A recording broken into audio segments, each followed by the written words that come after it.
Así que bueno, vamos al taller número 3. Les voy a compartir la pantalla y vamos al taller número 3. Es un tema que está muy, muy de moda.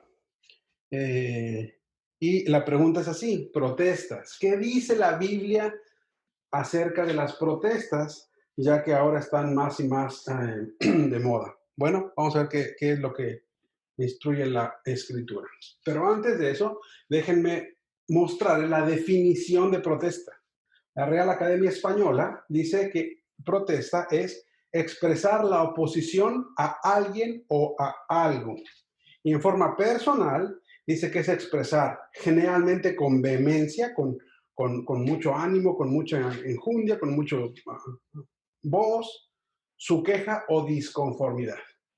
Entre paréntesis, ya le puse yo, no la Real Academia, que es por algo que consideras injusto, ¿verdad? No vas a protestar por algo que está bien. Protestar es algo que consideras tú injusto y entonces protestas. Eso es lo que es la definición. Ahora, sígueme aquí con cuidado porque el Proverbios, que es un proverbio escrito para un rey, dice así, Proverbios 31, 8 y 9. Abre tu boca por el mudo. Entre paréntesis le puse lo que otra traducción dice. ¿A quién se refiere el mudo? Al que no tiene voz, no nada más a los mudos que no pueden hablar físicamente, sino al que no tiene voz, al que no se le escucha su voz. Estamos hablando entonces de los niños indefensos, etc. Sigo en el Proverbios 31:8. En el juicio de todos los desvalidos. Alza tu voz en el juicio de los desvalidos. ¿Quiénes son los desvalidos? Los indefensos. Esta es una instrucción que la palabra de Dios le da al rey, por tanto a ti y a mí. Abre tu boca, o sea, levanta tu voz. Pero mira, te dejé subrayado aquí la parte muy indispensable a la hora al avanzar nuestra voz. Juzga con justicia o juzga con justo juicio. Antes de hacer la voz, haz un juicio completo de todas las cosas. Pero la Biblia nos llama a eso. Defiende la causa del pobre y del menesteroso, del necesitado.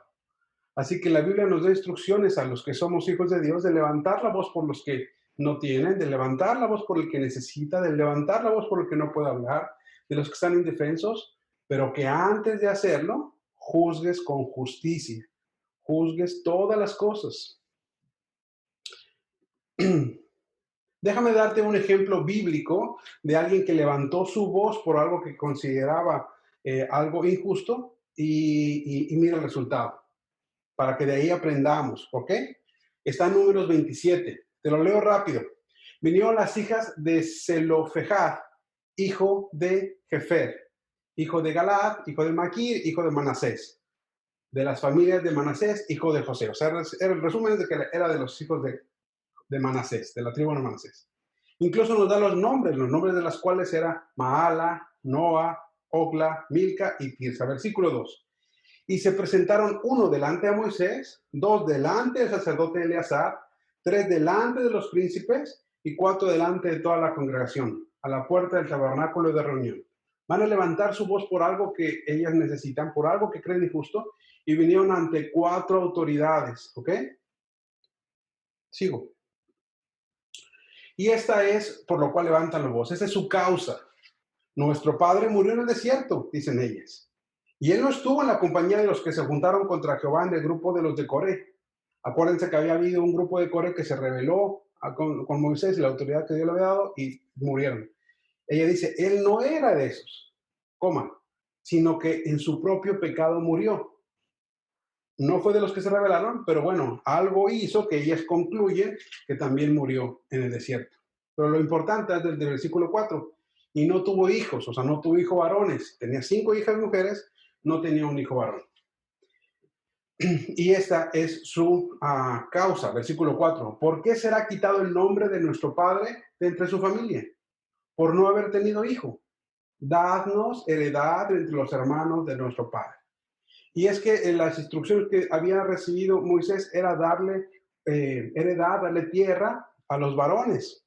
Y eso no es algo de machismo o feminismo, era por dos razones. La primera era para que la tierra se quedara en cada familia, porque la mujer se iba a casar con algún hombre y ella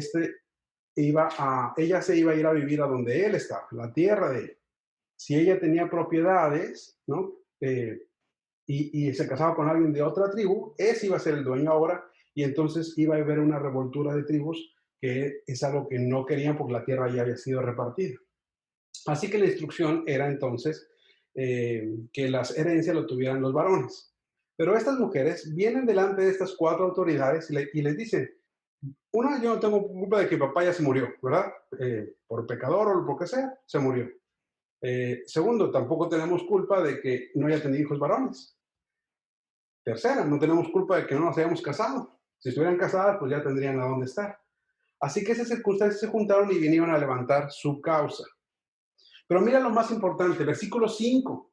Acuérdate que Proverbios 31 nos dijo, juzga con justo juicio. Antes de sumarte, juzga con justo juicio. Y Moisés llevó su causa delante de Jehová. ¿Qué opciones tenía Moisés? Decirle, ¿sabes qué? No, aquí la instrucción que yo tengo es que no. Y vayas a su casa, no van a tener tierra. Opción 2 que tenía Moisés. Decir, ¿sabes qué? Acuérdate que los principales eran 70 jueces que él había levantado. Oye, pues vamos a votar, ¿no? A ver, ¿quién vota por la mayoría? Y lo que la mayoría diga, eso hacemos. Opción 3 que tenía Moisés. Decir, ay, pobrecitas, de veras no tienen dónde estar. Me conmueve mi corazón. Voy a darles una tierra. Pero no.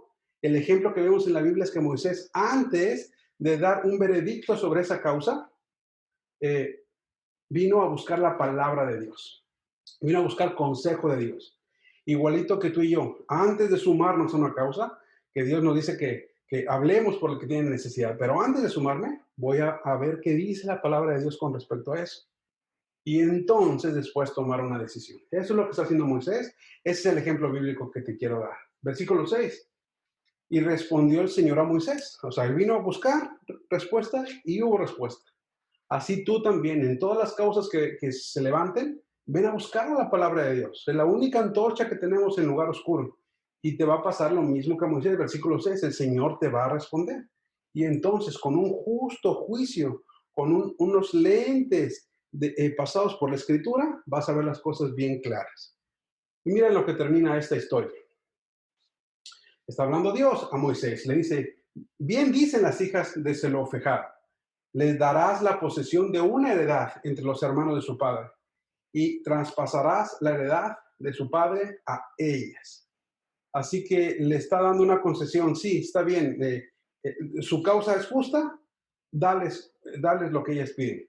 Pero no como una excepción solamente, sino lo va a hacer como una regla. Mira el versículo 8 en adelante.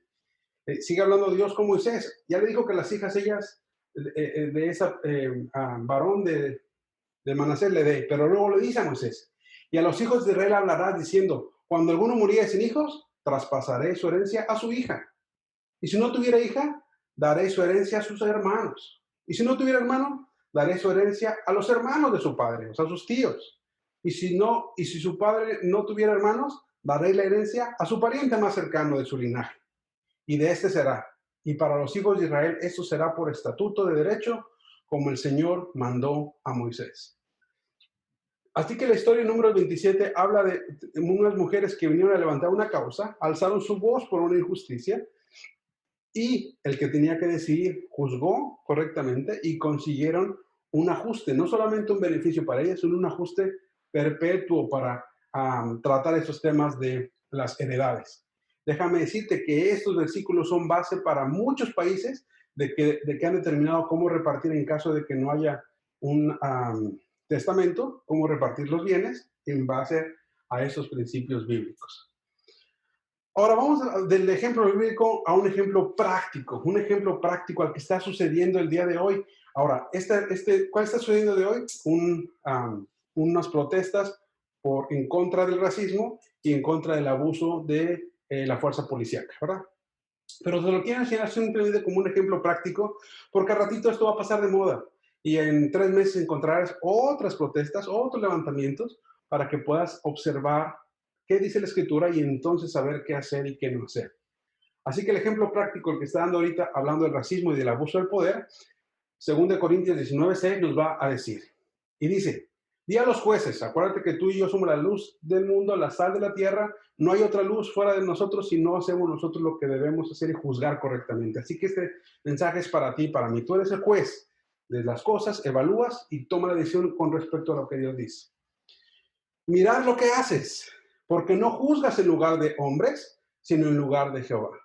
Los cristianos, cuando tomamos una postura, nos sumamos a un movimiento, decimos que estamos en contra de algo, no es tu opinión. La del político será su opinión, la del futbolista será su opinión, la del músico famoso será opinión, pero los hijos de Dios, dice la Biblia, tú no estás representándote a alguien como un hombre, estás tomando el lugar de Dios, porque tú eres la única voz que ellos van a escuchar. Por lo tanto, cuando tú juzgues, debes asegurarte que lo checaste en la escritura y entonces vas a levantar tu voz. Sigo leyendo. El cual está con ustedes cuando juzgáis. O sea, Dios está contigo cuando juzgas como respecto a lo que Él dice. Sea pues con vosotros el temor de Jehová. Mira lo que haces, porque con Jehová nuestro Dios no hay injusticia, ni hay acepción de personas, ni admisión de cohechos, eso significa sobornos. Pero me voy a enfocar en las primeras dos. Así que, en base a esos versículos, ¿Dios está a favor del racismo? La respuesta es no. Eso sería hacer acepción de personas.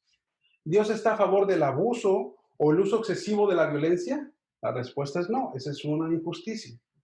Así que, ¿habría que levantar la voz en contra del racismo? Sí, la Biblia es bien claro de que todas las personas valen lo mismo delante del Señor. Y para salvar a cualquier persona de cualquier color de tez, se necesita exactamente lo mismo. La misma sangre de Jesús pagada en la cruz, la misma gota por uno que por otro.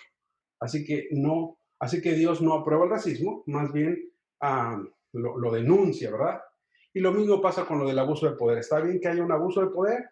La respuesta es no. Ahora, estamos entonces a favor del no racismo, estamos a favor de que no haya abuso de poder, pero eso es independiente a sumarte a los movimientos. Hay movimientos que, o de moda o de protesta, que a la hora que te sumas te podría estar sumando a cosas que Dios estuviera en contra. Me refiero que cuando estos temas los toma algún partido político, te quieren arrastrar para allá. Con una bandera de no racismo te arrastra. Un movimiento que con la bandera del no racismo a lo mejor trae otras cosas atrás, y eso es lo que tenemos que evaluar claramente. Y el ejemplo más claro que te quiero mostrar, que vas a ver ahí en tu pantalla, es este movimiento que actualmente se llama Black Lives Matter, que está súper de moda. Del lado izquierdo están los estatutos, entra a su página de internet, ahí en las letras azules lo ves. Si quieres entrar, simplemente las tomé de ahí y en el lado derecho las traduje al español. En la parte de arriba, en las partes con letras más grandes, hablan de el racismo, de que están en contra del racismo, lo cual está bien. Pero quiero que observe las letras pequeñas y te las voy a leer. Dice, en sus creencias, en su página oficial, no es que alguien me dijo y alguien, no, ahí en su página oficial entras y ahí lo ves. Dice esto lo que creen. Aparte, sí, estamos contra el racismo. Pero también hacemos espacio, ahí en medio, hacemos espacio para que los hermanos y las hermanas transgénero participen y lideren. ¿Qué es transgénero? Lo, que naces con un género y te identificas con el género del otro lado. De hecho, la palabra trans, eso significa del otro lado. Naces con un género y te identificas no con ese género, sino con el otro género. Pero sigo leyendo, observa claramente. Somos autorreflexivos. Hacemos el trabajo requerido para desmantelar el privilegio cisgénero. ¿Qué es cisgénero? Lo contrario a transgénero. Cisgénero significa del mismo lado. Cis, mismo lado, trans, del otro lado. Así que cisgénero es la persona que nace con un género de sexo y se identifica con ese mismo género que nació. Transgénero es naces con un sexo y te identificas con el sexo del otro lado, ¿ok? Así que transgénero y cisgénero son antónimos.